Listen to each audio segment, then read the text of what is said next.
Hello, I'm Jeremy, the host of Examining Life. Welcome to episode 4 of the First European Buddhist, the philosophy of Arthur Schopenhauer. In this episode, we are discussing Schopenhauer's pessimistic views on the suffering of life. The German philosopher Arthur Schopenhauer is known as two things. First, he is considered the father of pessimistic philosophy. The face matches the description. Second, he was the first ever European Buddhist. Over the course of this series, our goal is to make these two lofty titles make sense. To do so, we're breaking Schopenhauer's philosophy down into parts, episode by episode. Each episode answers a key part of the puzzle in his philosophy, including, but not limited to, why you're anxious and depressed, seriously, why no amount of pleasure is sufficient for fulfillment, why individuality is an illusion, the basis of morality, and perhaps most importantly, the way to face life in the midst of inevitable suffering. Last episode, we dove into Schopenhauer's will, drawing comparisons between Schopenhauer and Buddhism. We understood that through meditative and aesthetic experiences, we can realize that the will is a self-transcendent unity, of which we are just a small part. With this understanding, we got introspective upon how the will manifests in ourselves, and discovered it to be a physiological striving for self-preservation. Then, provided that we have the same inner nature as the world, we extrapolated that everything in the world exhibits a similar physical striving, albeit in a more rudimentary form. In today's episode, we will get into the depths of why Schopenhauer is considered a pessimist. Then, we will relate his theses about suffering to his theory on the will. Expect in this video to learn the answers to questions such as, why is suffering the rule of life? Why can't pleasure outweigh pain, even in its extremes? Why do I feel unfulfilled even after accomplishments? Why do I get anxious about productivity and find it difficult to slow down? What wisdom can we learn from animals? And much, much more. Now, before I move forward, I want to address a thought that might be coming up right about now. Upon being introduced to Schopenhauer's beliefs on the ubiquity of suffering, you may be thinking to yourself, well, okay, Schopenhauer, maybe you were miserable. Maybe you had a dissatisfied existence full of suffering and emptiness, but stop projecting. Don't put that on me. Just because you were depressed and anxious doesn't mean everybody is. Now, there is an important point here, namely that it's always good to consider how ideas stem from their thinker's particular temperament. While there's undoubtedly an element of this in Schopenhauer's philosophy, as with any other, Schopenhauer provides good reason to deny that that's all that's going on. However, I think it's a good starting place to describe the suffering that Schopenhauer did experience in his lifetime and touch on how this informed his theories. Before we get there, if you enjoy videos like this that make philosophy accessible without dumbing it down, I'd really appreciate it if you could take a few seconds of your day to like this video and subscribe to my channel. It really helps small YouTubers like me who are just starting out. Let's get back to the video. Part 1. Schopenhauer's life and present suffering. When Schopenhauer looked at the world around him, late 18th and early 19th century Europe, he saw something that could best be described as hellish. In his childhood, he was raised in a loveless home within wartime Europe. Looking at the living conditions he was surrounded by, Schopenhauer was struck by the immense suffering he encountered on a daily basis. Wretched death, poverty, starvation, and slavery. While still early in his life, his father took his own life, and soon after, his mother blocked Schopenhauer out of her life in order to pursue a career writing sexual novels. He was unable to maintain many lasting interpersonal relationships, and he never married. In short, Schopenhauer's personal life was something of a nightmare. This colored his perspective when he looked at a world that seemed far more overwhelmed with suffering, as was his own life. Now, as you can tell, it's unequivocally true that Schopenhauer didn't live the happiest life. There's little doubt that this personal suffering played a significant role in his theories about the world. But it's also true that there was, and there still is, immense suffering all around us. Today, despite living in the wealthiest, most advanced world ever, we still experience wars, terrorism, exploitation, pandemics, and so on. Now you might say, well, yes, we do experience those evils, but they've all been in progressive decline for hundreds of years. To this point, I would agree, but I would remind you of what's not in progressive decline: mental suffering. The world I see as a student at university in the United States is a world where, despite having more privilege and access to the world than ever before, people are suffering. We're seeing record rates of mental illness, including anxiety, depression, and eating disorders. All sorts of people, especially children and teenagers, are attempting and committing suicide at unprecedented rates. People are lonely and ill-equipped for a non-digital social world. Young people are terrified of the world they've inherited, with corrupt systems of power, the rise of existential threats, and a narrowing scope of opportunities for the future. The point I'm trying to make is that when we look at the lives of individuals, we see a lot of unhappiness, loneliness, anxiety, envy, dissatisfaction, and worry. In a word, we see a lot of suffering. Now, maybe this is just all my own projection, and if you want to take it that way, you can. To me, however, the point is that you don't have to be absolutely miserable to recognize the ubiquity of suffering, and importantly, to recognize immense suffering in those who have lives that are comparably good, lives that are free from captivity and exploitation, free from chronic pain and illness, free from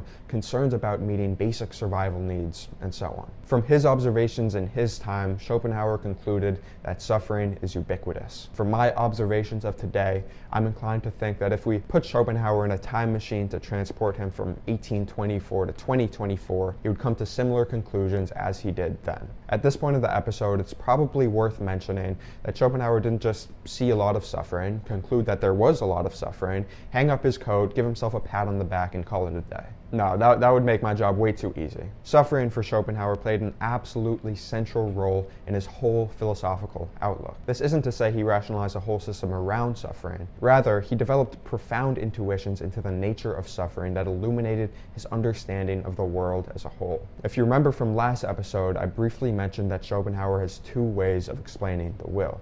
The second method after introspection is inference, namely, inferring what is likely to underlie our suffering-ridden existence.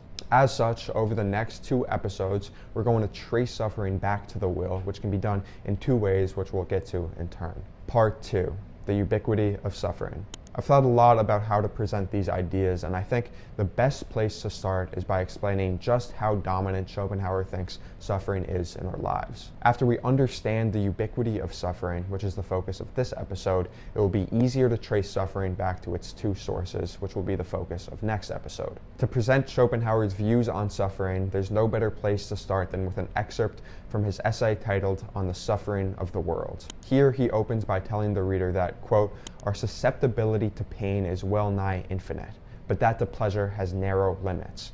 It is true that each separate piece of misfortune seems to be an exception, but misfortune in general is the rule." End quote. Schopenhauer notes that if we look at any one instance of suffering, it seems as though that suffering might not have existed. From this observation, Schopenhauer suggests that we might be misled into thinking that suffering as a whole could be eradicated. However, he tells us that when we zoom out from looking at particular instances of suffering and instead take a wider view, perhaps of the lifespan, we find the following. Nobody escapes misfortune. Nobody escapes frustrated desires. Nobody escapes pain. Nobody escapes illness. Nobody escapes loneliness. And most of all, nobody escapes death. If suffering hasn't gotten you yet, it will. Life without suffering for Schopenhauer is an incoherent idea. For Schopenhauer, this isn't a pessimistic view of life, it's reality. If you don't like it, well, neither does he. Now, Schopenhauer isn't just concerned about the frequency of suffering.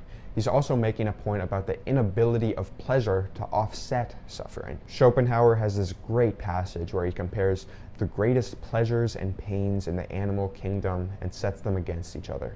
He compares the pleasure of the predator against the pain of the prey in the moment where the one kills the other. He says, quote, "Whoever wants to test the assertion that the pleasure in the world outweighs the pain, or at any rate that the two balance each other out, should compare the feelings of an animal that is devouring another with those of the other." End quote. It's intuitive that the pain of an animal being slaughtered outweighs the pleasure of the predator eating their prey. When you scale this phenomena up to the billions and trillions where it is in reality, it suggests that commensurating pain and pleasure on a global scale is doomed from the outset. However, for Schopenhauer, the point goes even deeper than this. It's not just that, according to the natural balance, pain outweighs pleasure. Schopenhauer thinks that you could multiply the amount of pleasure we experience by the fold of 100, and it would still fail to outweigh our pain. Why? The rationale behind this belief is relatively simple, and it has to do with differences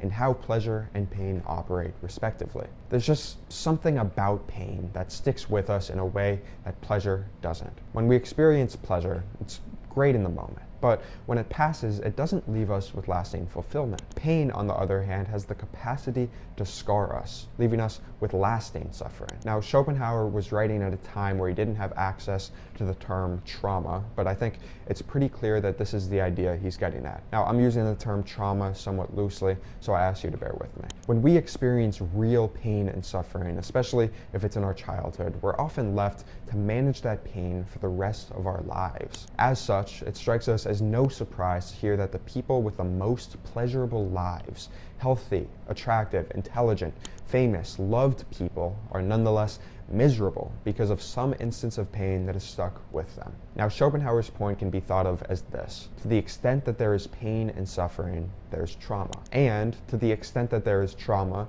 no amount of pleasure can ever undo, make up, or compensate for that traumatic experience. Part 3.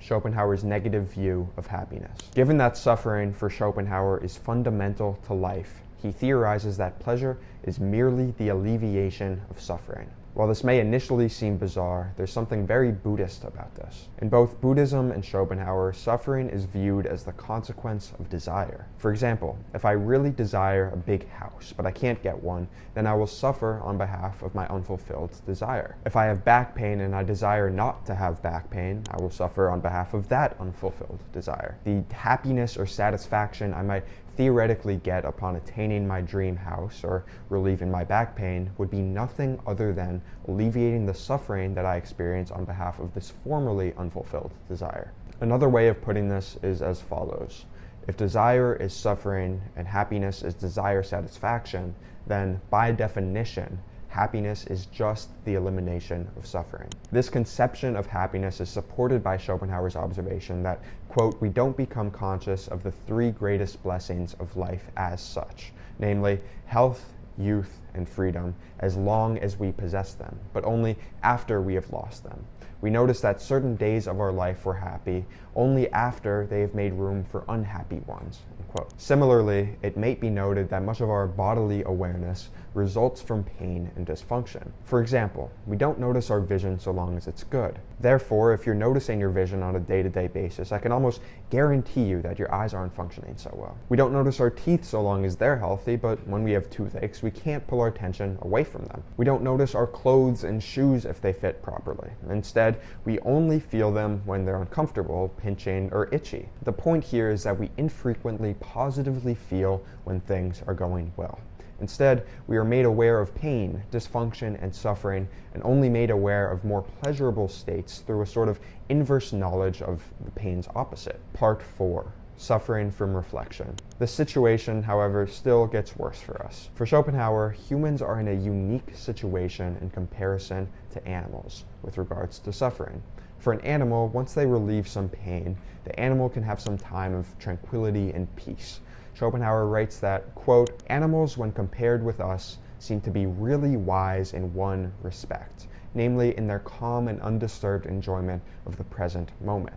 The animal is the embodiment of the present, end quote. Whereas animals are confined to their present reality of pleasures and pains, human suffering is, quote, powerfully enhanced by his thinking of the absent and the future, whereby anxiety, fear, and hope really come into existence for the first time, end quote. Schopenhauer proposes that, in virtue of our ability to reflect, we set out on bigger and better desires. He says, quote, in order to heighten his pleasure, man deliberately increases his needs, which were originally only a little more difficult to satisfy than those of the animal. Hence, luxury, delicacies, tobacco, opium, alcoholic liquors, pomp, display, and all that goes with this. Then, in addition, in consequence of reflection, there's open to man alone a source of pleasure and of pain as well, a source that gives him an excessive amount of trouble. I refer to ambition and the feeling of honor and shame. In plain words, what he thinks of other people's opinions of him. Now, this is all pertinent because desires are the basis of suffering. Therefore, as we increase our desires, we're actually increasing our suffering. In other words, because of our incessant craving for pleasure, we cannot simply enjoy the tranquility of the moment. Rather, we increase our desires, increase our needs, which ultimately results in increasing our own suffering. If I got that really big house I so desperately desired, it would feel good for a moment, but ultimately I'm not going to be satisfied with just that. Soon I'll feel the need for a fancy sports car, a trophy wife, and maybe even a vacation home to top it all off. These new unfulfilled desires, of course, bring their own suffering with them. Now, to me, this is an incredibly important observation, and one which, if we take the time, we can observe all around us all the time. You see, we spend so much of our time in a state of pursuit. We all have long lists of desires, and we're typically motivated to pursue these desires on the basis that once we satisfy them, then we'll be happy. Then we'll be satisfied. I can almost guarantee you that you have various unfulfilled desires right now, which you're motivated to act upon solely because you expect satisfaction at the desire's fulfillment. Now, I want to be very clear. This dynamic isn't inherently bad, but there is a point at which we would benefit by recognizing a pattern. You may think that your job, your relationship, your living situation, reputation, or body doesn't suffice, and think to yourself, if only this was improved upon, if only I didn't have this or that problem, then I would be happy. The key observation for Schopenhauer is that this isn't and has never been how things actually go. I think the best way to realize this, especially if you're a rather high-achieving person, is to introspect and realize how many times the promise of fulfillment was false. I'll start. Several months ago, I got an injury and I had some complications in recovering. I had to leave work, I had to stop making YouTube videos. Overall, things weren't great for me. After a few weeks and then a few more, I kept thinking to myself how grateful I would be once my health recovered. I expected that once I was better, I would have some protracted state of positive feeling. I thought that I'd wake up every morning to something like a state of bliss as a consequence of my health. Sure enough, I eventually recovered and I was able to get back into normal activities. While I was and still am relieved to be healthy and working on the projects I so dearly missed, my present life situation comes with its own desires, its own problems, and its own dissatisfactions. Maybe this just means that I'm ungrateful, but to Schopenhauer, the point is that we automatically become swept back up into a state of restless striving, positing new circumstances as the bearer of well-being. It is for this reason that Schopenhauer states in his essay titled On the Vanity and Suffering of Life that, quote, "The enchantment of distance shows us paradises that vanish like optical illusions when we have allowed ourselves to be fooled by them. Accordingly, happiness lies always in the future or else in the past, and the present may be compared to a small dark cloud driven by the wind over the sunny plain. In front of and behind the cloud, everything is bright. Consequently, the present always appears inadequate." Part 5. The opposite of suffering. At this point in the episode, you may think to yourself something like this. Sure, in the past, the happiness I expected from my attainments didn't last. But that just shows that Schopenhauer didn't consider what it would look like if all my desires were fulfilled and no new problems arose. To respond to this concern, Schopenhauer imagines what such a world with no unfulfilled desires, might look like. He says, quote, "Suppose the human race were removed to utopia, where everything grew automatically and pigeons flew around ready roasted." You can tell the era he's writing in. He continues, quote, "Where everyone at once found his sweetheart and had no difficulty in keeping her. Then people would die of boredom or hang themselves, or else they would fight, throttle, and murder one another, and so cause themselves more suffering than is now laid upon them by nature. Thus, for such a race, no other scene, no other existence is suitable." End quote. Yes, Schopenhauer is a bit dramatic, but he's making an interesting point. Schopenhauer's point is that, in some sense, the opposite of suffering is not well-being, but rather boredom. If we truly had no unmet desires, this would result in nothing to do. In other words, our desires and hence suffering are not just a source of misery, they're a source of occupation. Solving problems, real or imagined, is a source of almost all human activity. Without suffering, which is to say without desires, we would have no jobs, nothing to complain about, nothing to improve, no projects, no dreams, and no concerns. In other words, we would be nihilists. It is for this reason that Schopenhauer thinks that if we were in fact thrust into such a utopia, it would not be a dream come true. Rather, we would become bored to death or else create the problems we need in order to stay occupied. Part 6. Conclusion. I think that at this point we have a pretty good idea of why Schopenhauer views suffering as fundamental to life. To briefly summarize what we've gone over, we understand that suffering is frequent and unavoidable. In its natural balance, the quantity of suffering greatly outweighs that of pleasure. In addition, even if the scales were tilted in pleasure's favor, suffering would still exert a stronger force because of the timescale on which trauma affects us. With the understanding that suffering is the basis of much of our lives, Schopenhauer explains his negative theory of well-being. That is, that happiness is merely the elimination of suffering. On this ground, Schopenhauer explains that we spend most, if not all of our time trying to relieve our suffering and attain happiness. However, he claims that this project always fails. Our relief is fleeting and new sources of dissatisfaction arise. In fact, he asserts that this striving for happiness is so fundamental to our lives that without it, we would become bored to death. Now that we comprehensively understand Schopenhauer's views on the ubiquity of suffering, we're in a good position to trace back suffering to its two sources in the will. Now, I know that this was a bit of a longer episode, so if you've made it all the way through, thank you for tuning in. Next episode is definitely going to be a good one, so make sure to subscribe and turn on post notifications to stay up to date. In that episode, we're going to unpack some of the most unique and controversial claims Schopenhauer made in his philosophical career, including why you might be a cannibal. Thank you for watching. If you have any questions whatsoever, please ask them in the comment section below. I'll do my best to answer them as thoroughly and quickly as I possibly can. If you haven't already, please like and subscribe, and I'll see you next time.